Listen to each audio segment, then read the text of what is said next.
মা এই জায়গায় যতক্ষণ বসে থাকবেন এইটা হচ্ছে জান্নাতের বাগান। এই জান্নাতের বাগানে আমরা যেমন দুনিয়ার জন্য দেখে কালকে সকালে দেখতে পাবে আপনারা কেমন রূপে বসে আছেন, কি মনস্থলিয়ে বসে আছে চিন্তা করে দেখুন। আমার হাসান বাসরি বক্তব্য দেওয়ার জন্য এক জায়গায় দাঁড়িয়ে রয়েছিলেন, হাজার হাজার লোক তাকে বলছে আমরা বক্তব্য শুনবো। হাসান বাসরি বলল না না, তোমরা আমার বক্তব্য শুনতে, তোমরা বলছে বক্তব্য শোনান, বলছে না আমার লোক নাই, আমি কাকে শোনাবো। হাসান বাসরি যখন বললো আমার লোক নাই আমি কাকে শোনাবো, লোকগুলা রাগান্ত হয়ে গেল। হওয়ার পরে আশ্চর্য হয়ে গেল, আমরা এত লোক দাঁড়িয়ে রয়েছি আপনার বক্তব্য শোনার জন্য, তবে আপনি বক্তব্য কেন আরম্ভ করেন না? আমার হাসান বাসরি বলল ওরে তোমরা আমার বক্তব্য শোনার জন্য আসনি, শুধু আমাকে দেখার জন্য এসেছো। এই জন্য হাসান বাসরি বক্তব্য চালু করেনি। তো আপনারা যদি এই নিয়ে আসেন তাহলে কিন্তু আপনাদের লাভ হবে না, শোনা। আর আপনারা যদি বলেন যে না আমরা কিছু শুনবো, আজকে সবে বেড়াতের কিছু শুনবো, আমরা কিছু মৃত্যুর বায়ান শুনবো, কিছু আমরা আর হাজরত মা ফাতেমা শুনবো, তবে কিন্তু আপনাদের জলসাটা শুনে কামিয়াব হবে। আপনারা আজকে যতক্ষণ পর্যন্ত আমি আপনাদেরকে এই জলসার বাগানে কেন বসে আছেন, কিসের জন্য বসে আছেন, যতক্ষণ আমি না বুঝাতে পারবো ফিরদৌসী বেগম চেয়ার ছেড়ে উঠবে না, সারা রাত এরকম গেয়ে যাবে। বলেন সুবহানাল্লাহ। এই জায়গাতে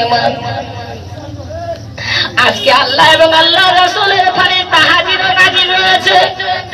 আমরা দুনিয়ার বিয়ে বাড়িতে তেল হলুদের দিনে ডিজে যত বাজাই আমরা আমোদ ফুর্তি করি, কিন্তু আমরা আল্লাহ বলেন বান্দি রে তোমরা যে জায়গাতে হাদিস ও কোরআন আলোচনা হয় সেই জায়গায় যদি তোমরা বসে থাকো, আমি আল্লাহ তোমাদের রহমতের ফেরেশতা হাজির ও নাজির করে দিয়েছি। তোমাদের অডিও ভিডিও হবে আল্লাহর দরবারে। তো আজকে আপনাদের আল্লাহর দরবারে সব অডিও ভিডিও কিন্তু হবে, এটা হবে দুনিয়ার জন্য। আর আপনারা যেভাবে বসে আছেন আমি কিন্তু আপনাদের অন্তর জানি না, জাননেওয়ালা হচ্ছে আমার আল্লাহ। সেই আপনাদের অন্তরের কথাগুলো বুঝে যাবে, শোনা। আপনার জাস্ট মন দিয়ে ধ্যান দিয়ে শুনে কাল থেকে আপনার কিছু কিছু আমল করবেন, তাহলে আমি খুশি হয়ে যাব আর আল্লাহও খুশি হয়ে যাবে। বলেন সুবহানাল্লাহ। তো যাই হোক, এটা হচ্ছে জান্নাতের বাগান। আপনারা বসে থাকলে আপনাদের গুনাহ হবে না, লাভ আছে। জিন্দেগির গুনাহ আমার আল্লাহ মাফ করে দেবে। আমরা নিজের সন্তানদেরকে খারাপ করি, আমরা নিজের সন্তানদেরকে আমরা নিজে শেষ করে দিই, তাই না? কেন? এই জন্য তো বলছে তোমরা যদি তোমাদের সন্তানদেরকে নাচ গান থেকে দূরে রাখতে চাও, তোমরা যদি তোমাদের সন্তানদেরকে হোস্টেল কালচার থেকে দূরে রাখতে চাও, তোমরা যদি তোমাদের সন্তানকে নাচ গান থেকে দূরে রাখতে চাও, তবে তোমাদের সন্তানেরা ওই যদি মসজিদে মুসল্লি আপনার যদি আলেমের কাছে বসিয়ে দেন, তবে তাকে ওই পরিবেশটা পাবে। তাকে আপনি তাকে গালি দিয়ে পারবেন না, মেরে পারবে না, পেট দিয়ে মেরে পারবে না, তাকে আঘাত করে পারবে না, তাকে হাক্কানি আলেমের পাশে এনে বসিয়ে দেন। বলেন সুবহানাল্লাহ। সেই সন্তান আপনার কোনো দিকে খারাপ হবে না, সেকে আল্লাহ বলা রাসূলের কথা শোনাতেই থাকবে। আপনারা যদি আলিমা করেন, আপনারা যদি নিজের মেয়েকে আলিমা করেন, সেই আলিমা হবে মা, সারা শিক্ষা দিবে এবং শিক্ষা মানুষকে দিতে থাকবে। আর সেই বক্ত আমাদের হচ্ছে মা এবং বাবা। আমরা যদি সেই লাগে, আমরা যদি একটা বাচ্চাকে বলি বেটা ছোট্ট হয়েছে, আর তাকে বলি বেটা রে দোকান থেকে একটা আমাকে খাই নিয়ে না দাও, ওই বাচ্চাকে যদি আমি বলি তো খাই নিয়ে না দিল, তো তো প্রত্যেকদিন দেখছে বাপ খাইনি খাই, তাই না? খাইনি খেতে খেতে লুকিয়ে গিয়ে আড্ডা দিয়ে খাইনি খাচ্ছে, বাপ ধরে বেড়ায় মেরে বেড়ায়, কোনো অসুবিধা নাই। বাবা রে তুমি তো নিজের সন্তানকে শিখিয়েছো, তুমি যদি আজকে নেশা যদি আনতে না দিতে তোমার খাইনি আনতো না, তাই না? আমরা নিজের সন্তানকে আমরা নিজে খারাপ করি না। বলে তোমাকে হুঁশিয়ার হয়ে যায়, সাবধান হও। আমি একটা অন্যদিকে বক্তব্য রাখবো, তারপরে কিন্তু আমি মঞ্চে যাবো, একটু আলাদা বক্তব্য রাখবো। হযরতে খাদিজা রাদিয়াল্লাহু তাআলা আনহা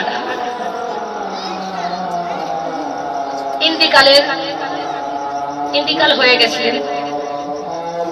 সেই সময় সেটা মনে জমবে কিনা আপনাদের কাছে জানি না।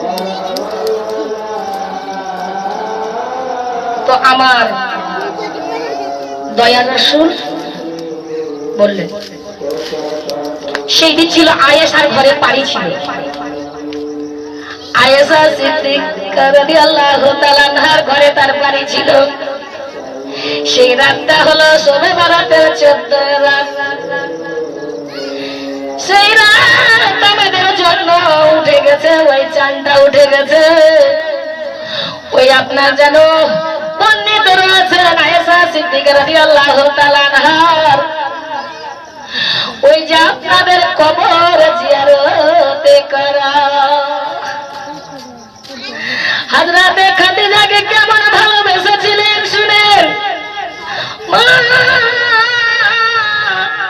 আমার খাদিজা রাদিয়াল্লাহু তাআলা আনহা ইন্তেকাল হয়ে গেছিল।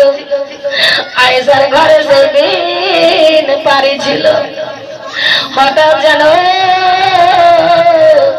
গভীর রাতে আমার নবী বিছানায় নাই, চিন্তা করলো নবী বিছানে নাই, কারণ কি অন্য বিবির ঘরে গেল নাকি, এইরকম চিন্তায় চিন্তিত হয়ে গেছেন। বিছান ছেড়ে ওই যেন আপনার খুঁজতে আরম্ভ করলেন। খুঁজতে খুঁজতে যখন পেয়ে গেল আমার খাদিজার গভীর রাত মসজিদে ছিলেন না, আমার কবরের পাশে যেন দোয়া করে। সেই দিন ছিল শবে বরাতের রাত। হযরত আয়েশা রাগ হয়ে গেল, আমার বিছানা ছেড়ে চলে গেছে। আজকে তো আমার মহব্বতের রাত ছিল, আমার বিছানা ছেড়ে কেন চলে গেছে। সেই জিয়ারত করে আল্লাহর দরবারে যখন হাত উঠিয়ে যখন কান্দের করে জিয়ারত করে শোনাও, আমার মা আয়েশা সিদ্দিকা পিছনে যেন দাঁড়িয়ে গেছেন। দাঁড়িয়ে যাওয়ার পরে যেন শুনছে কি নবী দোয়া করে। আল্লাহর নবী কি দোয়া করে, আমার দয়ার নবী হাত উঠিয়ে আল্লাহর দরবারে কান্না করেছেন। ওগো আল্লাহ, আমার খাদিজা বড় মক্কা শহরে ধনী ব্যক্তি ছিল রে। আমার খাদিজা এত তার ধন ছিল রে, সব ধনকে আমার কবরের ভয়ে ওই 3.5 হাতের জায়গার জন্য ভাই, হাসরের মাঠের ভাই, মিজানের ভাই এত কান্না করতেন। সমস্ত ধনগুলো মিলিয়ে দিয়েছেন। মা আমার বের নামে মোস্তাফা কান্না করেছেন। ও আল্লাহ, আমার খাদিজাকে হাসরের মাঠে কেউ পরিচয় দিবে না রে, নিজের স্বামী স্ত্রীকে পরিচয় দিবে না, নিজের বাবা নিজের মাকে নিজের মেয়েকে পরিচয় দিবে না, ভাই বোনকে দিবে না, বোন ভাইকে দিবে না। ও আল্লাহ, আমার খাদিজাকে তুমি হাসরের মাঠে সেই দিন যারা আমার কাছ থেকে দূরে রাখিও না, আমার কাছে জায়গা দান করো। আমার আয়েশা শুনে রাগে রাগান্ত হয়ে গেল। দোয়া করছিলেন, পিছনে দাঁড়িয়েছিলেন, শুনছিলেন আমার আল্লাহর নবী কি দোয়া করে। চিন্তা করে বলল, ওরে গো নবী, আল্লাহর নবী, খাদিজা তো 40 বছরের বুড়িকে আপনি বিয়ে করেছিলেন তার রাগ হয়ে গেছে। 40 বছরের খাদিজাকে বিয়ে করেছে, আর সে মারা গেছে, সে তো বুড়ি হয়ে গেছে। বুড়ির উপরে যদি এত মায়া হয়, আমাকে ভুলে যে বুড়ির শুধু দোয়া করে। আমার নবী যেন যখন বুড়ির কথা বলে দিল, তার যখন বিধ বুড়ি বলে দিয়েছে, আমার দয়াল নবী মুস্তাফা রাহমাতাল লিল আলামিনের রাগ হয়ে গেল। রাগ হওয়ার পরে তার যেন মুখটা যেন লাল হয়ে গেল। আমার হযরতে আয়েশা বুঝে গেল, আমার স্বামীকে আমি বড় বেয়াদবি করে দিয়েছি, বড় বেয়াদবি করেছি, আমি বড় বেয়াদবি করেছি। আল্লাহ রাসূলকে বললেন, ওগো নবী, আমি আপনাকে আপনার খাদিজাকে আমি বুড়ি বলে দিয়েছি, আমাকে বেয়াদবি, আপনার যেন চেহারাটা লাল হয়ে গেছে, আমাকে ক্ষমা করে দেন, আমাকে ক্ষমা করে দেন, আমি ভুল বলে দিয়েছি রাগের মাথায়। আমার দয়ার নবী মুস্তাফা রাহমাতাল লিল আলামিন। এই জন্য কবি বলেন, একদিন রাতে আয়েশা বলে, আমার নবী গেছেন রে চলে, দয়ার দুই হাত তুলে। সুবহানাল্লাহ বলে। গভীর রাতে খুলতে গেলে কোরে স্থানে নবীকে মিলে, দয়ার দুই হাত তুলে। এখনো তুমি কথা ঠিক করে, আমার আওয়াজ তুলতে রেখেছে, খুবই কষ্ট হচ্ছে, কম করে রাখো তো, আমার কিন্তু আওয়াজ তুলছে, আমি তো অন্যদিন গাই না। খুলতে গেলে কোরে স্থানে নবীকে মিলে, দয়ার দুই হাত তুলে, দয়ার নবী দুই হাত তুলে, কান্দে নবী উম্মতি বলে, দয়ার দুই হাত তুলে। সুবহানাল্লাহ বলে। সুবহানাল্লাহ কিন্তু আমি ফজিলত বলিনি, এজন্য আপনি বলেন না, রাগ করেছেন। তো যাই হোক, আমি এখন কিন্তু গজলের দিকে যাচ্ছি না, কিছু আমাকে বক্তব্য রাখতে হবে। তার মায়েরা যদি এটা চলে যায়, তাহলে আমার দোয়াটাই শেষ হয়ে যাবে। দোয়া করে দেবো কি চলবে? তো যাই হোক, স্বামী কাকে বলে চিন্তা করে দেখেন। যেই স্বামী পায়ের তলা আমাদের জান্নাত, ওই স্বামীকে আমরা বড় কষ্ট দিয়ে রাখি, আঘাত দিয়ে রাখি। মারে, স্বামীকে যদি আপনি কষ্ট দেন, আপনার জাহান্নামের ঠিকানা হয়ে যাবে, জান্নাত আপনার নসিবে লাগবে না। স্বামী হচ্ছে আমাদের জান্নাতের, স্বামী হচ্ছে আমাদের মাথার তাজ।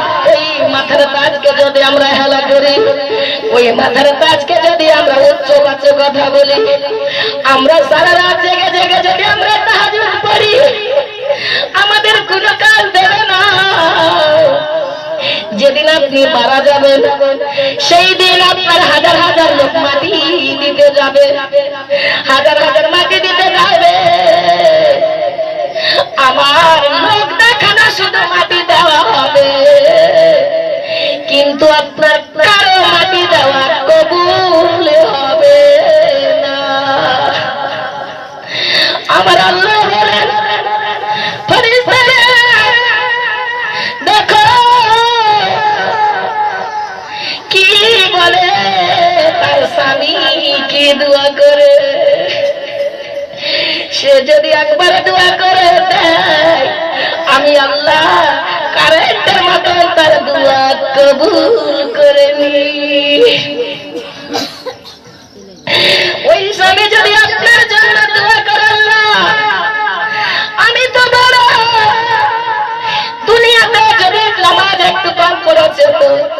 জন্য খিদমতে হাজির হয়েছিল, আমার কোনো অসুবিধা করেনি।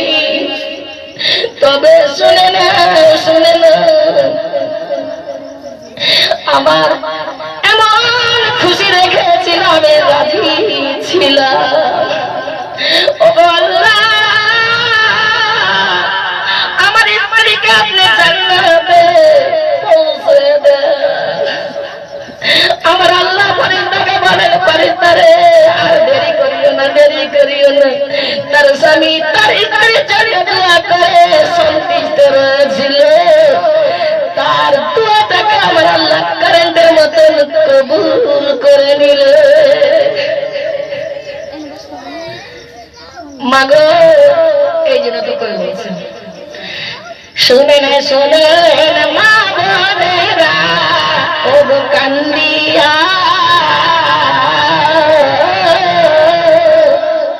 স্বামীর সেবা করে মা দিয়া। সুবহানাল্লাহ বলা যায় না? শোনো মা বোনেরা ও কান্দিয়া, স্বামীর সেবা করে মা মন দিয়া। স্বামীর সেবা বিবি রহিমা ও করিল, জান্নাতে তার ঠিকানা যে হইল। সুবহানাল্লাহ বলেন। শুনো মা বোনেরা ও কান্দিয়া, স্বামীর সেবা করে মা মন দিয়া। স্বামীর সেবা বিবি খাদিজা ও করিল, জান্নাতে তার ঠিকানা যে হইল। সুবহানাল্লাহ বলা যায় না? জান্নাতে তার ঠিকানা যে হইল। শুনো মা বোনেরা ও কান্দিয়া, স্বামীর সেবা করে মা মন দিয়া। স্বামীর সেবা বিবি ফাতেমা ও করিল, স্বামীর সেবা বিবি ফাতেমা ও করিল, জান্নাতে তার ঠিকানা যে হইল। জান্নাতে তার ঠিকানা যে হইল। আল্লাহুম্মা সাল্লি মাওলানা মুহাম্মদ। আজকের মতো জলসা বেকার হয়ে যাবে, কিছু করার নেই। গলা টেনে নিচ্ছে, মনে হচ্ছে আবার ভিতর শুকিয়ে যাচ্ছে। তো যাই হোক, পানিটা কত কষ্ট করেন আপনারা, মাইক একবার এসে দেখেন, বুঝে যাবেন। ওটা পিঠ আমার ভোগ। এবার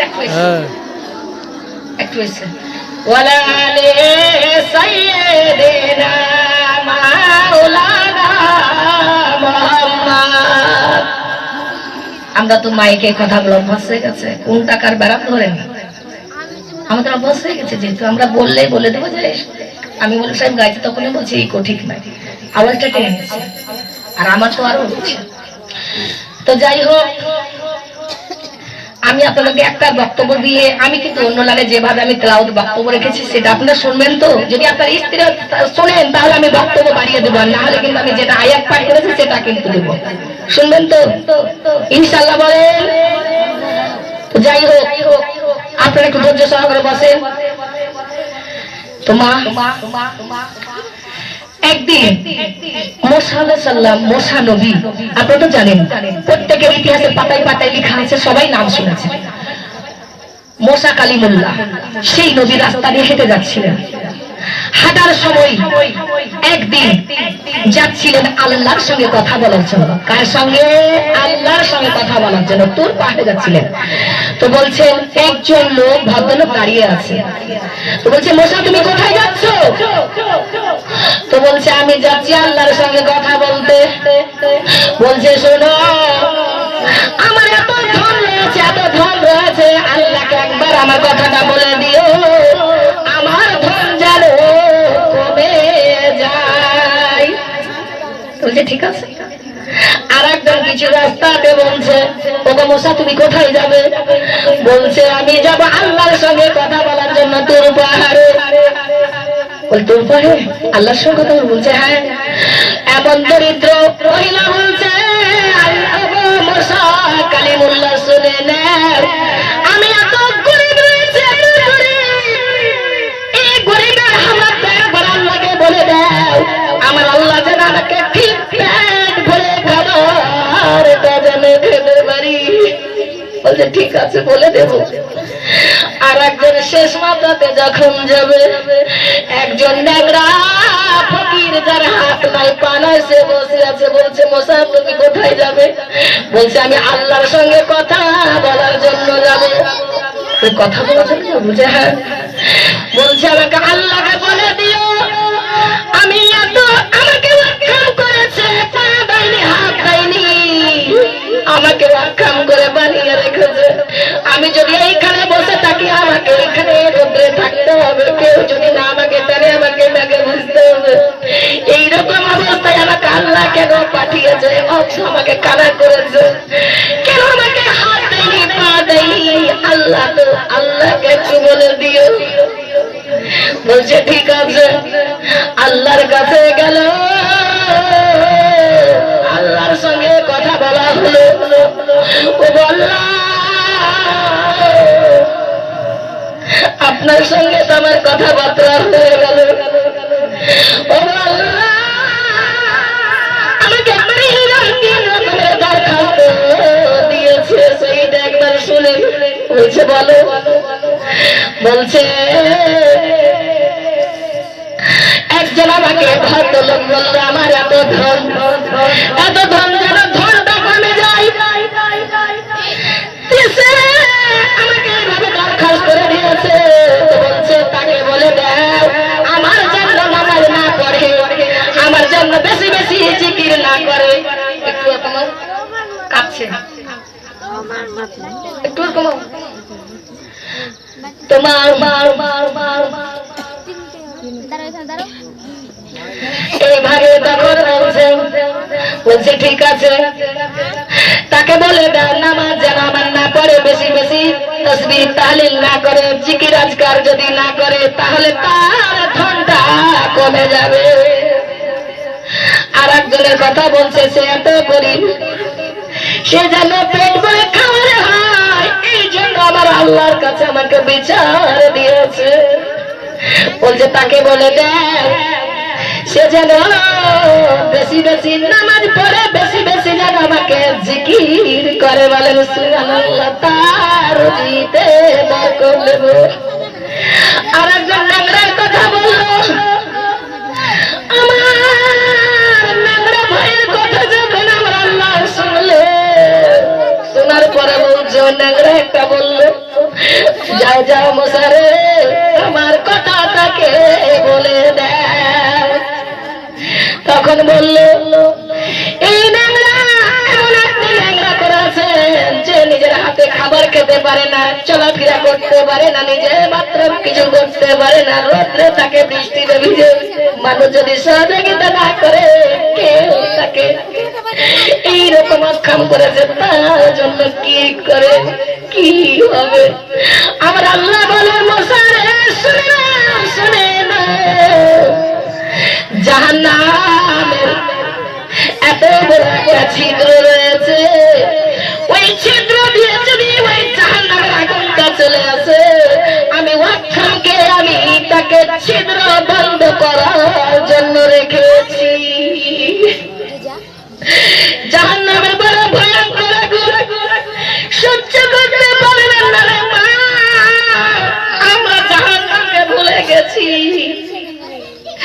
আমরা শুধু খাওয়ার বাতন ছাড়া কিছু জানি না। তারপরে যেন আমার মুসা কালিমুল্লাহ আল্লাহকে বলেন, ওগো আল্লাহ, আপনি আপনার উম্মতকে, আপনার বান্দিকে আপনি কেমন করে চালিয়ে দিতে পারে? আল্লাহকে প্রশ্ন করছে। জাহান্নামে যে গর্ত আপনি ছিদ্র বন্ধ করতে চলে যাবে না, জ্বলে যাবে, তো তাকে কি করে জাহান্নামে পুরাতে পারেন? আমার আল্লাহ বলেন, মুসা রে, তুমি কিছু একটা ধান আবাদ করো, জমিতে একটা ধান গুলো, ধানটাকে যখন তুমি আপনার পুল করবে, পুল থেকে আপনার যখন ধানটা হয়ে যাবে, আপনার গাছগুলো হবে, সারি সারি করে লাগাতে হবে। ওই লাগার পরে যখন আপনার ফসলটা পেকে যাবে, ওই পাকা ফসলটা যখন তুমি নিয়ে আসবে, তারপরে তোমার প্রশ্নের উত্তর হয়ে যাবে, প্রশ্ন উত্তর হয়ে যাবে। বলছে তাহলে কি করতে হবে? বলছে তুমি ধানটাকে করে তারপর আমার সঙ্গে দেখা করতে আসিও। বলছে ঠিক আছে। আসলেন, ধানটা আপনার যেন বীজ বুনলেন, বীজের পরে আপনার যেন ফুল হলো, ফুলের পরে ধান লাগালো, ধানের পরে আপনার যেন বড় হলো, বড় পরে কাটলো, কাটার পরে মেরে টেরে বাড়িতে নিয়ে আসলো। আসার পরে আমার আল্লাহ যেগুলা পাতান ছিল, ওই পাতান গুলাকে আপনার যেন জমিতে জ্বালিয়ে দিল। আমার আল্লাহকে আবার দেখা করতে গেল, আল্লাহ গো, আমি ধান গুলা করলাম। তো বলছে ধান পেয়েছো? তো বলছে হ্যাঁ, ধান অনেক পেয়েছি। আমার কঠি বাগ হয়ে গেছে, বাড়ি ভর্তি হয়ে গেছে, তবে ধানের পাতানটা কি করলে? বলছে ও আল্লাহ, ওই ধানের পাতানটা আমি জমির মধ্যে ধানটা নিয়ে নিলাম, আর ওই পাতানটাকে জমিতে জ্বালিয়ে মেরে দিলাম। তো বলছে মশা, তোমার কি কষ্ট লাগেনি? তো বলছেন না, সেই তো আমার কাজে আসে না, সেই তো আমার কাজে আসে না, এই জন্য আমি পাতান ধানকে আমি মেরে দিলাম, পুড়িয়ে দিলাম। তবে শোনে না, তখন বলছে মশারে, তুমি যখন নিজের হাতে ধানটা বুনলে, বোনার পরে যখন তুমি মানুষ হয়ে গেলে, কেটে নিলে, পাতানটি যখন তুমি নিজে জমিতে পুরাতে তোমার মায়া লাগলো না, আমার সেই রকম বান্দা বানাদিদেরকে আমি নিজের হাতে খাবার দিই, নিজে পোশাক দিই, নিজে যে আমার নামাজ পড়ে তাকে আমি রুজি দিই, আর যে আমার জন্য নামাজ পড়ে না তার জন্য আমি রুজি দিই। আমি তাদেরকে যারা বেছে বেছে জান্নাতে দিই, আর যারা আমাকে নাফরমানি করলো, আমি নিজে আল্লাহ জাহান্নামে জ্বালাইয়া দিই। বোঝা যাচ্ছে কথাগুলো? আমার বক্তব্য বুঝে তো ভালো লাগছে। এই জন্য তো কবি বলেন, নবীর প্রেমিকেরা দিশাহারা মরণের ভয় করে না, প্রেম তো মরে না। সুবহানাল্লাহ বলেন। আওয়াজটা আমার গোলমালিয়ে গেছে আজকে, আর হচ্ছে না। প্রেম তো মরে না, প্রেম করেছে মুসা নবী, তোর পাহাড়ে গেছে চলি। সুবহানাল্লাহ বলেন। প্রেম করেছেন মুসা নবী, তোর পাহাড়ে গেছে চলি।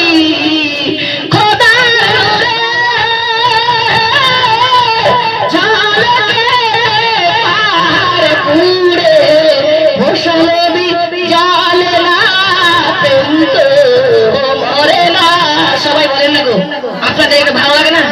একবার বলেন, তাহলে নেকি পাবো। প্রেম তো মরে না, প্রেম করেছেন ইব্রাহিম নবী, নমরুদের আগুনে ফেলি। সুবহানাল্লাহ বলেন। প্রেম করেছেন ইব্রাহিম নবী, নমরুদের আগুনে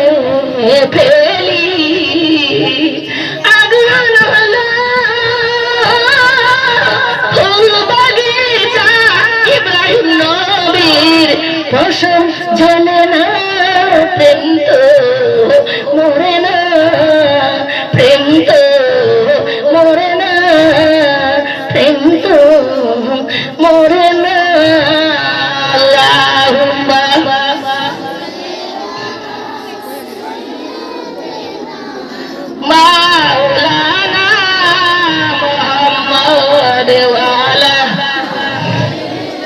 सैयदना वाला अले सैयदना মাওলানা মুহাম্মদ। এখন তোমরা টাকা পয়সা আমাকে দিও না, ঠিক আছে?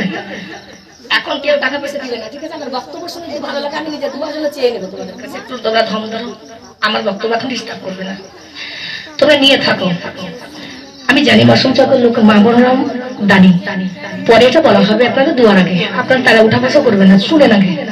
তো যাই হোক মা, আবার হযরত মা ফাতেমা রাদিয়াল্লাহু তাআলা আনহা কেমন ছিলেন একবারে দেখুন। আমরা পাঁচবার খেয়ে খেয়ে আমরা আল্লাহকে ভুলে যাই।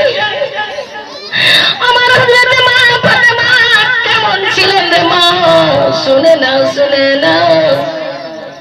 আপনাদের যদি উঠে বসে লাগে তাহলে আমি এদিকে বিয়ার বক্তব্যটা চালু করে দিই।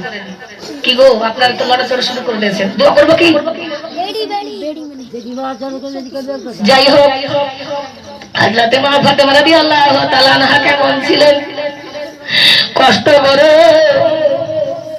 আমার মা ফাতেমার ঘর এত সংসারে অভাব ছিল, সন্তানের একদিনও খেতে পাইনি, 2 দিনও চুলা জ্বলেনি, 3 দিনও চুলা জ্বলেনি, কোনদিন সন্তানদেরকে ঘুমিয়ে দিয়েছেন শুধু আপনার কোরআন তেলাওয়াত করতে করতে মাথাটা নজর করে সন্তানদেরকে ঘুমিয়ে দিয়েছে। আমরা কেমন মা রয়েছি, সন্তানদেরকে টিভিতে আমরা মোবাইল দেখতে দেখতে বাচ্চাদেরকে ঘুমিয়ে দিলে মা, আমরাও মা হযরত মা ফাতেমা ও মা একবার লক্ষ্য করে দেখুন। আমার কলেজের টুকরো মা এবং বোন সকলকে আমার এই তোমাদের এই চরিত্রগুলো একবার মা ফাতেমার দিকে দেখুন। যেই মা ফাতেমা সন্তানদেরকে না খাইয়ে না কিছু না খাইয়ে 1 দিন নয় 2 দিন নয় 3 দিন নয় 4 দিন নয় ক্ষুধার জ্বালায় কত সহ্য করবে। আমরা সকালে যদি না খাবার খাই, আমাদের দুপুরে খিদার জ্বালা সহ্য করতে পারি না, ওই খিদা লেগে লেগে আমাদের কারো মাথা চাপ করে দেয়, কারো আপনার জ্বর চলে আসে, কারো যেন বমি হয়ে যায়। আমার হযরত মা ফাতেমার সন্তানদের ইমাম হাসান হুসাইন রাদিয়াল্লাহু তাআলা আনহুকে দেখেন, তার মা 4 দিন নয় 5 দিন নয় 6 দিন না, যখন 7 দিন হয়ে যায় এইভাবে আপনার চুলা জ্বলে না। আল্লাহর কেমন পরীক্ষা রয়েছে, একবার যদি আমরা আল্লাহর কাছে চাইতে, ও আল্লাহ আমার মা ফাতেমাকে একবার খাওয়ার সঙ্গে সঙ্গে আমার আল্লাহ জান্নাত থেকে খাবার দিতেন কিনা বলেন?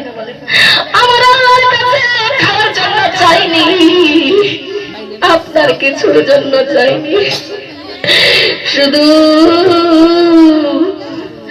আমার নবীর উম্মতের জন্য। যে আপনারা বসে আছেন সেই হচ্ছে নবীর উম্মত। এই নবীর উম্মতের জন্য আমার হযরত মা ফাতেমা রাদিয়াল্লাহু তাআলা আনহা আপনার জন্য কষ্ট করে থেকেছেন, নিজে তো না শুয়েছেন, সন্তানেরা বললো মাগো আর খিদার জ্বালা সহ্য করতে পারি না, 4 দিন হয়ে গেছে 5 দিন হয়ে গেছে, এইরকম দিনের পর দিন যেতে আছে, এইভাবে আমাদের আর খিদার জ্বালা সহ্য করতে পারি না রে মা। মাগো আমাদের যদি কোনো একটা খাবার ব্যবস্থা করে দিতে পারতেন আমি বড় খুশি হয়ে যেতাম। আপনার যদি সন্তান আপনার কাছে খাবার চাই, ওই খাবারটা যদি আপনি না দিতে পারেন আপনার কেমন ব্যথা লাগে। আমার সন্তানদেরকে আবার যেন জান মোবারকে মাথাতে রাখা হলো, মাথায় নিয়ে মাথাটা যেন হাত নেড়ে তেলাওয়াত করতে করতে যেন তেলাওয়াত শুনিয়ে শুনে যেন বাচ্চাদেরকে ঘুম দিয়ে দেয়। মা সে তোমার ফাতেমা কোনদিন নামাজ ছাড়েনি, আর আমরা আল্লাহর ঘর থেকে আমাদের খাবার আমরা 5 বার কেন 7 বার দিনে খাই, এমন নাকি হোটেলে চলে যাই, তবু আমরা আল্লাহকে ভুলে গেছি। মা হায়রে আমার মা ফাতেমার কষ্ট রে, ওই মা ফাতেমা যখন বাচ্চারা আর সহ্য করতে পারে না, মাকে বলে না আপনারা যেন চুপি চুপি বলছেন নানার কাছে যাব, নানার কাছে যাব, নানার কাছে আমি বিচারটা বেঁচিয়ে চাই।